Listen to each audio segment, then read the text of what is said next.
1953 में ओबीसीज के इंटरेस्ट को प्रोटेक्ट करने के लिए काका कलेकर कमीशन का संगठन किया जाता है, जिसने अपना फाइनल रिपोर्ट 1955 में सबमिट की, जिसमें बहुत सारे इंपॉर्टेंट रिकमेंडेशंस दिए गए which were crucial for the upliftment of the other backward classes. इस रिपोर्ट के अंदर एक डिटेल्ड कास्ट सेंसस कंडक्ट करने की बात की गई।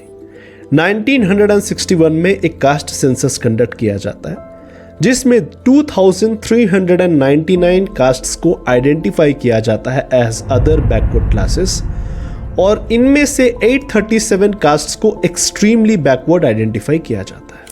ओबीसीज को लेवल प्लेइंग फील्ड प्रोवाइड करने के लिए इस रिपोर्ट में रिजर्वेशन की भी बात की गई, जहां पे गवर्नमेंट सर्विसेज में ग्रुप ए सर्विसेज के अंदर 25% रिजर्वेशन, ग्रुप बी सर्विसेज में 33.3% reservation and group C and D services पे 40% तक की रिजर्वेशन देने की बात की गई।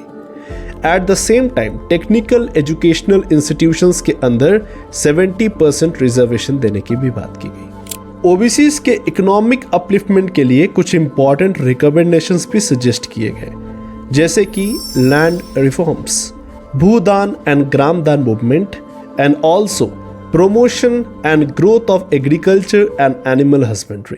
इस रिपोर्ट ने महिलाओं को एक स्पेशल बैकवर्ड क्लास कंसीडर किया due to the patriarchal dominance and subjugation of women.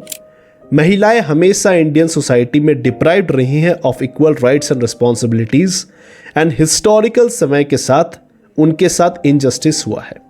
So this report has considered women as a separate class and identified them backward, और उनके प्रमोशंस के लिए भी कुछ फर्दर स्टेप्स के लिए डिसीजन लेने की बात की गई। इस रिपोर्ट के जो भी रिकमेंडेशंस थे, इनमें से कुछ रिकमेंडेशंस को सरकार ने माना और कुछ रिकमेंडेशंस को सरकार ने खारिज कर दिया, जो कि बैकग्राउंड सेट करती है for the most important report, जिसके बारे में हम अगले वीडियो में कवर करेंगे, that is the Mandal commission report. For that you have to kindly subscribe my channel so that you can get the regular updates and know your fundamental rights in a processed, synchronized manner. Jai Hind.